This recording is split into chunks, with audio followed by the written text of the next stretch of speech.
Justement, ce dimanche soir, ben peinard, en train de se faire à souper, hein? Puis on apprend de Pierre Lebrun en premier là, Mhm. que Brady Tkachuk prenait le chemin des Panthers de la Floride. On, on s'attendait, on savait qu'un échange au grand minimum de Brady Tkachuk allait se dérouler pendant l'été, avec de bonnes chances que ce soit en Floride. Ce soir, ça l'a juste confirmé la chose. Est-ce que puis même à ça, je veux dire, l'effet de surprise est quand même venu nous chercher pour un package quand même intéressant aussi pour les sénateurs qui comprennent notamment le 9e et le 25e choix du repêchage qui s'en vient. Parlons en premier des Panthers toutefois. Qu'est-ce que ça signifie pour les Panthers? Sérieusement, ça signifie qu'on a un top 6, on a des armes pour le top 6 qui ont aucun maudit bon sens. Là. Dans l'ordre ou dans le désordre, ok, là, je sais pas comment on va vouloir organiser ça, là, mais dans l'ordre ou dans le désordre, là, les Panthers vont pouvoir faire quelque chose qui va ressembler à, disons, Carter Verhaeghe avec Alexander Barkov, Sam Ryder sur le premier trio. Attends. Les frères Ketchuk avec Sam Bennett sur le deuxième trio. Bonne chance pour affronter ça.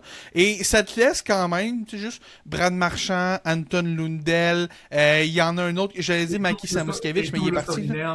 Lustarinen, c'est ça, j'avais Samoskevich en tête, lui a été échangé au Kraken aujourd'hui, c'est Lustarinen qui reste. Ça te fait un top 9 qui est monstrueux avec, évidemment, en défensive, on a encore les Force Lane, les Ekblad, les Seth Jones. Écoute, les Panthers, après une saison où est-ce qu'on a manqué les séries, on est équipé pour veiller tard cette année. Ça confirme qu'on a probablement le meilleur groupe d'attaquants de toute la LNH. Puis ça sera pas une équipe le fun à affronter. Vraiment, ça va être quelque chose à affronter cette équipe. Moi, ben, écoute, on parlait d'effet de surprise tantôt, puis tu sais, on faisait des jokes au mois d'avril quand les sénateurs se sont fait sweat par les Hurricanes au premier tour. On se disait, bon, ben, c'est terminé pour Brady Tkachuk, puis tout ça. On disait, tu sais, on faisait des jokes là-dessus, mais l'effet de surprise est encore assez, je te dirais, tu sais, pour moi, je suis encore un peu renversé que les Ouais, Sens ont actually fait pour de vrai. ouais, ouais, ouais. Pour moi, c'est C'est- surtout ça. C'est un drôle de climat hein, pour les joueurs, les capitaines américains. Je pense que ça a été un peu le sujet de conversation d'une certaine exode des joueurs américains. Ben, je veux dire, on peut s'amuser vraiment à y aller. Est-ce que je veux dire, l'état des forces maintenant dans, dans l'Est qui s'en viennent? On vous a demandé, d'ailleurs sur nos réseaux sociaux, avec le perron d'église. Là. D'ailleurs, en plus, on est en rodage de programme. Alors, je sais même pas, Pop, a-t-on le générique du perron d'église? Oh, Nous ok, l'avons! ok, on l'a, parfait. Eh ben, on vous a demandé qu'est-ce que les sénateurs feront maintenant avec les choix obtenus pour Brady Tkachuk, parce que c'est aussi un sujet de conversation dans lequel Ouais. on va rentrer tout ça. Puis bon, on parle bien sûr d'acquisition de joueurs, tout ça, là. Fait que je devance un peu, hein, mais c'est juste pour vous dire, on vous oublie pas, les gens qui veulent Ouais. discuter de cela. Mais on comprend, OK? Les Panthers deviendront dangereux. Je pense que c'est un euphémisme de dire qu'ils seront compétitifs l'année prochaine dans l'Atlantique. J'ai une question, par contre, dans tout cela. Puis ça n'a même pas rapport au groupe d'attaquants, ça n'a même pas rapport avec les défenseurs, mais est-ce que on peut les considérer aussi dangereux l'année prochaine si Sergei Bobrovski est encore le gardien de but? Ben, le problème, c'est que Bobrovski n'est pas sous contrat en ce moment. Bobrovski, même, j'ai envie de dire, on s'attend à ce qu'il quitte. Tu sais, en ce moment, tu sais, surtout avec l'arrivée de Brady Tkachuk, c'est un autre gros salaire qu'on prend chez les Panthers. On sait pas trop comment on va gérer ça. Mais écoute, la grande question maintenant qu'on va se poser, c'est qui va être le gardien numéro 1 des Panthers. Je suis vraiment surpris. Est-ce que quelqu'un serait surpris d'apprendre que Connor Hellebuyck a demandé une transaction puis qu'il s'en va avec les Panthers? Est-ce qu'il y a quelqu'un qui serait surpris d'apprendre ça après ce qu'on a vu avec Brady Tkachuk, après tout ce qu'on a en avant de lui? Tu sais, c'est un peu, tu parlais des joueurs canadiens qui ont un exode, là, tu sais, ça a été Quinn Hughes, c'est Brady Tkachuk, Connor Hellebuyck qui a des sérieux doutes sur son avenir, Austin Dylan Matthews, il y a Larkin les qui a deux. demandé une transaction. Dylan Larkin est aux États-Unis, mais c'est un autre, membre de cette équipe américaine-là qui veut quitter. Austin Matthews, il y a les doutes sur son avenir aussi. Vince Vincent Trocheck, lui aussi encore un gars aux États-Unis, mais lui aussi voudrait possiblement quitter les Rangers. Fait que tu sais, il commence à avoir un pattern chez les joueurs qui étaient membres de cette équipe-là.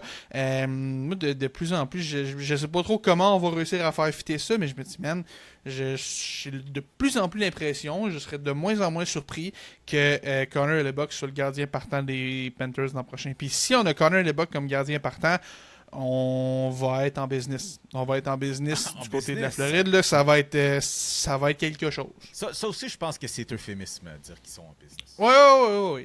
Oui, effectivement.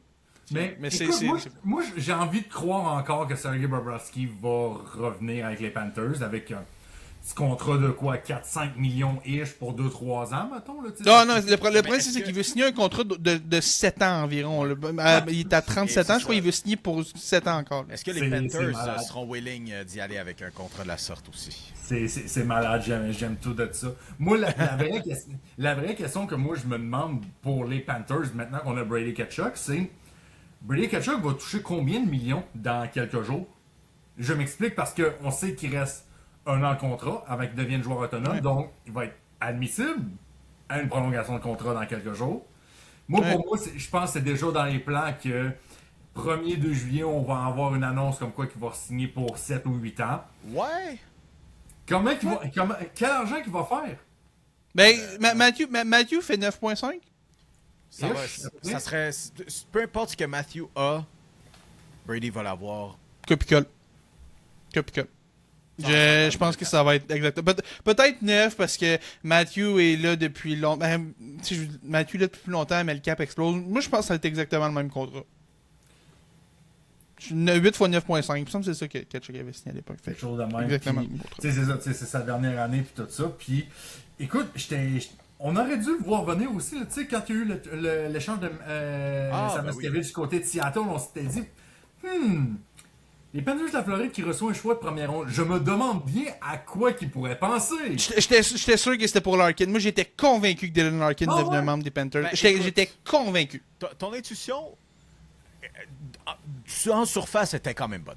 On va te le donner là-dessus. Mais d'ailleurs, ce qui a servi au complet l'échange, OK? Donc, chez les Panthers, tout ce qui arrive, c'est Brady Tkachuk, bien sûr. Et Ottawa, comme on a mentionné, c'est le 9e, le 25e choix du repêchage qui s'en vient en fin de semaine prochaine. Un choix de 2e ronde en 2027 et un choix de première ronde en 2029. Mais celui-ci est conditionnel. On a demandé, comme j'ai mentionné un peu plus tôt, là, que faire avec ces choix-là. Matthew Vachon, qui est un habitué de l'émission aussi, journaliste pour le Nouvelliste, qui dit « Pas le choix d'essayer d'acquérir des joueurs d'impact prêts à venir dans la capitale fédérale. Que d'aller dans la capitale fédérale, ce ne sera pas évident non plus, mais je pense que si on arrive à l'évidence, les Sénateurs ne sont pas nécessairement dans un contexte de reconstruction, mais avec 2 choix, tu viens d'acquérir une sacrée monnaie d'échange. Puis surtout que, tu sais, juste dans les 6 heures qui ont suivi l'annonce de la transaction, tu as David Pagnotta qui a sorti la possibilité comme quoi que les Sénateurs seraient sur le dossier de Jason Robertson du côté de Dallas. Que ce soit par un échange ou peut-être même une offre hostile. Alors, on va voir qu'est-ce que ça va faire là-dessus. Mais c'est Steve Staios. C'est Steve Staios. Bon. On se demande quand tu y penses un peu là-dessus. C'est réussi à pour le soft pour vrai puis d'aller chercher Jason Robertson pour remplacer Brady Tkachuk. Hey.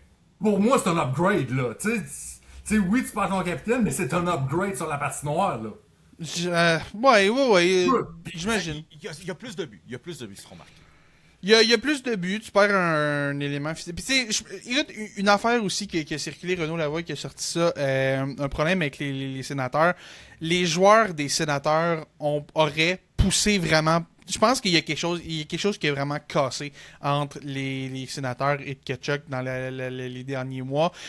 On sait qu'il s'était pas présenté aux entrevues de fin de saison parce qu'il y avait son 2e enfant était né, mais ça a fait couler beaucoup d'encre, tout ça. Puis là, il y avait comme un peu des doutes sur son avenir comme à chaque été, mais là, on sentait que c'était comme un petit peu plus que les dernières années. S'approchait de l'autonomie, il était un an de l'autonomie complète. Tu sais, c'est particulier. Je suis curieux de voir comment on va gérer ça chez les sénateurs. Moi, il y a une chose qui me fascine chez les sénateurs, par exemple.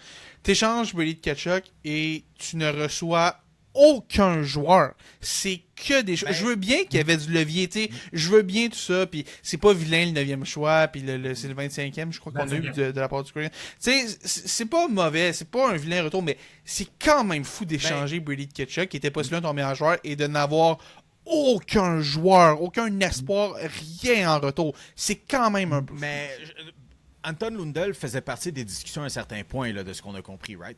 Je peux pas croire qu'on. Tu vois, je peux pas croire qu'on n'a pas été chercher un joueur.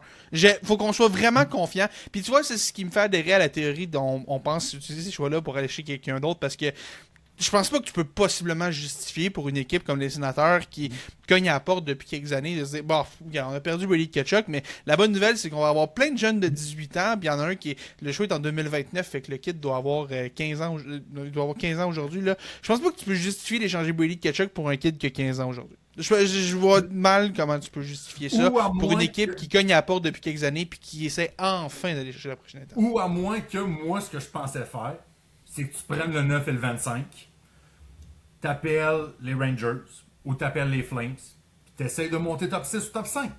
Non, ça arrive jamais. Oui, À chaque année, on dit ça, ça arrive jamais. Oui, je sais, mais c'est ce que je souhaite. Je dis pas ce qui va arriver. Ouais. Mais c'est ce que je souhaite pour Ouais. du côté des Sens. Puis, écoute, moi, ça me fait juste rire, là, parce que, tu sais, Félix, on parlait, de rumeurs, d'échanges, et tout ça, mais Félix, de toute façon, il ne fallait pas s'inquiéter. Brady Tkachuk, il l'avait dit à la fin de la saison. Moi, je suis commit, je veux gagner une Coupe Stanley. Les rumeurs d'échange, c'est de la foutaise. Ah, man, écoute, c'est un millième exemple, ok? Tu sais, puis ça, j'en entends parler beaucoup des fois, là, de mais voyons, je prends l'exemple de Michael Age, qui a fait beaucoup de jeux dans la semaine, mais voyons, Michael Age a dit qu'il était encore commis au Canadien, Michael Age a dit qu'il veut rester, puis tout, puis arrêtez de penser que tout ce qui est dit dans les médias, c'est du cash. Il y a une game qui se joue, ok? Juste, il y a une game. Juste arrêtez de penser que si quelqu'un dit quelque chose. C'est qui les médias ici, là? C'est ce qui se dit en entrevue, ce qui se dit dans les points de presse, ce qui se dit dans tout ça. Là. Ce qui se dit, là, prenez-en puis laissez-en. Apprenez à douter de ce qui se dit. Puis, non, mais tu sais, c'est pas la faute des médias, on fait juste. Non, qu'on soit bien clair. Là, vous en faites ce que vous voulez avec ça. Mais Brady Tkachuk voulait commit. Il voulait rester à Ottawa. Mais. Oui. Oui. Non, bien finalement, non. Bien évidemment que. Puis, ouais, à l'inverse, peut-être qu'à l'interne, là, je pense que peut-être les gens étaient fâchés un peu. D'ailleurs, si vous êtes les Sénateurs, on dit, bon, joueurs à la table, on termine avec ça. Qui est-ce que vous voulez aller chercher demain matin si vous êtes un partisan des Sénateurs? Robertson, j'imagine. J'ai de la misère à avoir un gars qui va remplacer Tkachuk. Tu sais, un joueur qui va remplacer Tkachuk et qui. Tu sais. Dylan Larkin ne voudra pas aller à Ottawa. C'est ça l'affaire, c'est que les gars ne voudront pas aller à Ottawa. Jason Robertson est peut-être leur seule chance. Puis en même temps, tu parles de l'équipe qui a tellement manqué son coup avec DeBrincat par le passé. Je sais pas. Je sais pas. Moi, je reviens encore à mon point là, de je ne peux pas croire qu'on n'a pas été chercher un joueur avec ça. Je ne peux pas croire. Parfait. Tu dis Robertson, Pop, tu dis. Initialement, j'ai le premier nom qui m'est venu en tête rapidement, là, Matthew Barzal. Oh. Ouais. Ouais. Mais ça dépend c'est quoi les plans de Mathieu Darche avec ça. Mais écoute, l'année passée, Mathieu Darche nous a fait un grand coup. Peut-être que... On sait pas. Puis tu sais, en même temps, du côté des Islanders, on est comme... pas dans une reconstruction qu'on n'assume pas, là, mais tu sais, on est en train de se rendre compte que tu sais, les Anders Lee, les Brock Nelson l'année passée, les Matthew Barzal, qui est pas super vieux, mais qui est quand même pas le premier venu du côté des Islanders, on est en train de se dire, ça marche pas un peu, tu sais, on va vouloir recommencer avec les Schaefer, les Chesson, les Victor Eklund et tout ça, fait que... Débarrasse-toi de l'ancienne administration, puis garde, repars pour de vrai à zéro avec ton propre monde, ton propre staff que tu vas recruter, et ainsi de suite. Ouais, mais tu sais, tu parles aussi de l'équipe qui vient de payer le gros prix pour Braden Shen. Hein, puis je reviens encore, tu sais, quand on parlait de Mathieu Darche puis tout, moi, je la vois tellement pas la vision pour les Islanders en ce moment. J'ai aucune idée si cette équipe-là veut acheter ou vendre. Je ne comprends pas ce qu'on fait chez les Islanders. Écoute, ça, c'est pas notre problème. Pas juste proposer Mathieu Barzal. Non, mais puis c'est pas un mauvais nom, mais c'est juste que, encore une fois, logiquement, je serais d'accord avec toi, puis je trouve que ce serait logique pour les deux côtés. Je sais juste pas si les Highlanders pensent comme ça en ce moment. Félix Forget, c'est la business des Highlanders. Ah, absolument. C'est la business des Highlanders. Absolument.